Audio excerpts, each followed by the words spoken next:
आप सब लोगों का स्वागत है यहाँ पे। जैसा सब हम लोग जान रहे हैं कि मतदाता सूची पुनरीक्षण जो कार्यक्रम चल रहा था उसमें इनुमरेशन का प्रथम फेज जो है वो समाप्त हो गया। हम लोग आज से सेकंड फेज में प्रवेश कर गए हैं। आज सबसे पहले 5 तारीख को मतदाता सूची जो इनुमरेशन हुआ उसके आधार पर मतदाता सूची का आज प्रारूप प्रकाशन किया गया है। इसमें एक अहर्ता तिथि होता है जिसमें लोग जब 18 साल की आयु पूरी करते हैं तो उनका नाम जोड़ने के लिए वो क्वालिफाई करते हैं। तो ये तारीख है इस बार उसका 1 अक्टूबर 2026। ये सबसे महत्वपूर्ण है इसमें कि अहर्ता तिथि 1 अक्टूबर 2026 इसमें है। उसके बाद आज पब्लिकेशन, जैसे सब लोग जान रहे हैं कि 5 अगस्त को पब्लिकेशन हो गया। अब इसमें दावा और आपत्ति की अवधि है 5 अगस्त 26 से लेकर 4 सितंबर 26 तक। इस अवधि में जिन लोगों का नाम मतदाता सूची में नहीं है ऐसे लोग अपना दावा और आपत्ति कर सकते हैं।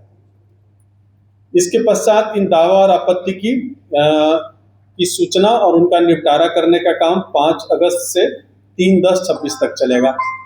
मतलब उनका दावा आपत्ति का जो भी तारीख है और साथ साथ हम लोग उसका निष्पादन भी करेंगे, दोनों कार्य साथ साथ चलेगा।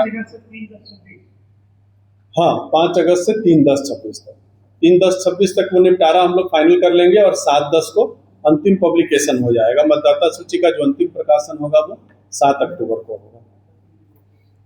इसमें एक फिगर आप लोगों को बता देते हैं कि जो हमारा अभी इलेक्टोरल रोल था उसमें 19,07,244 इलेक्टर थे।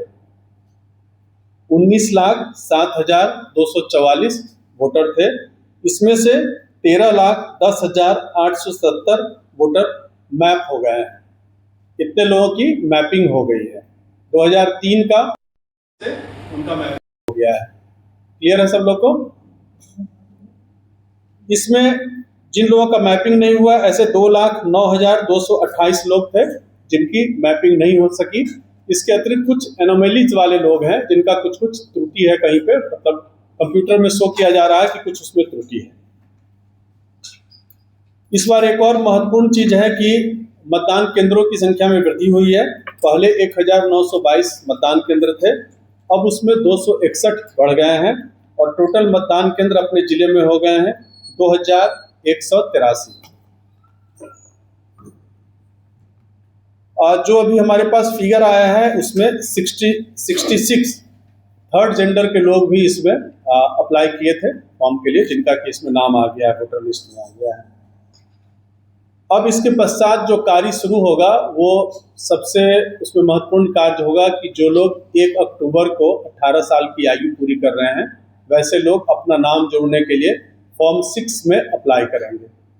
ये अप्लाई ऑफलाइन भी कर सकते हैं, ऑनलाइन भी कर सकते हैं। फॉर्म 6 जो है BLO के पास उपलब्ध है। उनका जो भी बूथ होगा उनके क्षेत्र का, उनके घर के आसपास का जो भी नियरेस्ट बूथ होगा वहाँ पे उनको फॉर्म 6 मिल जाएगा, जिसको भरकर जो भी युवा हैं या ऐसे भी कोई और व्यक्ति हैं जिनका नाम नहीं है मतदाता सूची में वो नाम जोड़ने के लिए अप्लाई करेंगे। और इसके लिए हम लोग एक तय किए हैं कि 8 अगस्त को और 9 अगस्त को सभी मतदान केंद्र पर दावा आपत्ति प्राप्त करने के लिए कैंप किया जाएगा। ये जो अभियान है इसका ये पहला कैंप होगा। इसके बाद 22/8 को और 23/8 को सेकंड कैंप सभी मतदान केंद्रों पर होगा।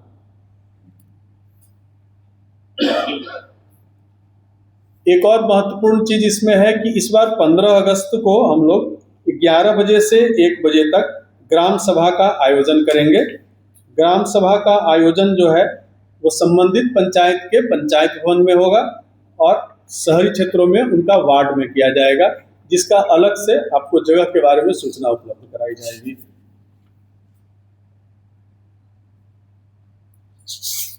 अब 25 अगस्त से 4 सितंबर तक BLO जो है होम टू रोल वेरिफिकेशन का कार्यक्रम करेंगे, जिस कार्यक्रम में वो देखेंगे कि जिनका प्रपत्र 6 जमा किया जा चुका है उनका नाम प्रारूप में पहले से दर्ज है या नहीं है, इसकी पूरी जांच करेंगे। फिर नजरी नक्शा से चेक करेंगे कि जो मतदान केंद्र है उसका क्षेत्र जो है उसी क्षेत्र के अंतर्गत वहाँ के लोग वोटर हैं या नहीं है। इस बार एक और ये प्रयास किया जा रहा है कि एक परिवार के सारे लोग एक मतदान केंद्र पर एक साथ हो जाएं। तो ये कार्य भी बीएलओ इस अवधि में करेंगे। इसके लिए 4/9 तक हर घर में बीएलओ जो है एक स्टिकर चिपकाएंगे, फैमिली टुगेदर, एक ऐसा चिपकाया जाएगा जिससे लोगों में अवेयरनेस आए और वो चेक कर लें कि पूरा परिवार उनका एक साथ है कि नहीं। अगर नहीं है तो उसको भी ठीक किया जाएगा। जैसा हम बताएं कि 7 अक्टूबर को अंतिम पब्लिकेशन होगा मतदाता सूची का। अब किसी भी व्यक्ति को अगर इस कार्य में दावा आपत्ति में कोई कठिनाई होगी तो हमारा जो हेल्पलाइन है 1950, इस पर वो संपर्क कर सकते हैं। इलेक्शन कमीशन का जो वेबसाइट है voters.eci.gov.in या मोबाइल ऐप है ECI नेट मोबाइल ऐप, इससे भी वो दावा आपत्ति भी कर सकते हैं और साथ ही साथ अपनी शिकायत भी दर्ज कर सकते हैं। इसके साथ एक और book A call with BLO की भी सुविधा दी गई है। बीएलओ से वो उससे बात कर सकते हैं। इसमें फिर दावा आपत्ति करने के विषय में एक महत्वपूर्ण है कि जिन व्यक्तियों की मैपिंग नहीं हुई है लेकिन वो सही वोटर है, जेन्युइन वोटर है, लेकिन उनकी मैपिंग नहीं हुई है, तो ऐसे लोगों को नोटिस निर्गत किया जाएगा।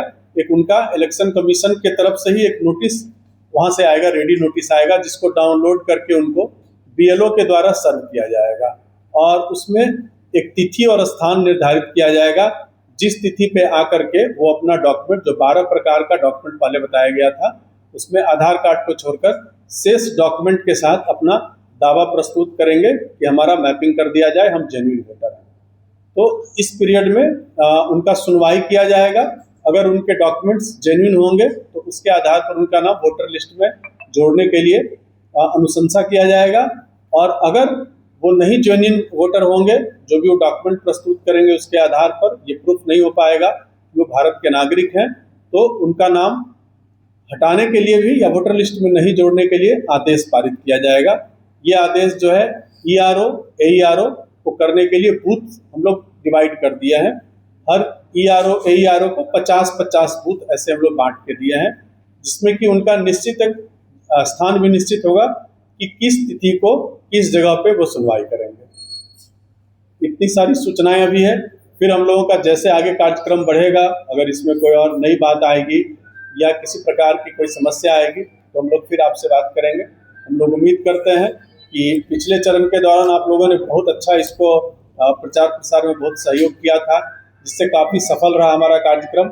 हम लोग ये चाहेंगे कि इसी प्रकार से आप लोग सहयोग बनाते रहिए, क्योंकि ये लोकतंत्र का सबसे बेस है। वोटर लिस्ट के आधार पर ही लोकतंत्र चलता है। तो हमारा वोटर लिस्ट इतना साफ सुथरा होगा, इसमें सही लोग इसमें आ जाएं और जो भी गलत व्यक्ति है वो इससे हट जाएं, ये सबसे आवश्यक होगा। इसमें आप लोग इसका प्रकाशन इसका करेंगे, लोगों के बीच इससे प्रचार प्रसार होगा।